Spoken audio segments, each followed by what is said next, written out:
ఎవరు ఏదో అంటున్నారని ఎందుకు ఆగిపోతున్నావు నువ్వు? నిందలేస్తారండి వెసిలి గారు, అవమానిస్తున్నారండి, తక్కువ చేసి మాట్లాడుతున్నారండి. మాట్లాడతారు, ప్రజలు ఉంటారు అలాగా. ఆ కాలంలో ఉన్నారు, ఈ కాలంలో ఉంటారు, ప్రభు వచ్చేదాకా ఉంటానే ఉంటారు. వాళ్ళని ఒక్కరు కూడా ఆపలేరు. అయితే నువ్వు చేయాల్సిన పని ఏంటో తెలుసా? మనుషులు నీ గురించి చెడ్డగా మాట్లాడుతున్నారనో, తక్కువ చేసి మాట్లాడుతున్నారనో, హీనపరుస్తున్నారనో నీ ప్రయాణం నువ్వు ఆపాల్సిన అవసరత లేదు.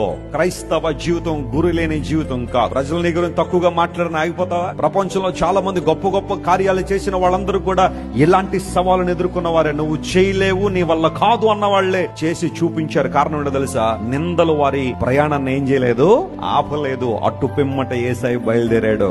ప్రతికూలతల వెనుకకు లాగుతున్నా, అడుగడుగున ఆయన హీనపరిచే వాళ్ళున్నా, అడుగడుగున సాక్షాత్తు దేవుడి లోకానికి వచ్చాడని గుర్తించక ఆయన అవమానపరిచి గేలి చేసి హేళన చేసిన వాళ్ళున్నా. ఎంతమంది వెనకకు లాగుతున్నారు కదా, తప్పుగా మాట్లాడుతున్నారు కదా, మరి నేను వెళ్తానులే అని యేసు ప్రభు వెళ్ళిపోయారు. ఎక్కడికైతే నువ్వెందుకు ఆగిపోతున్నావు?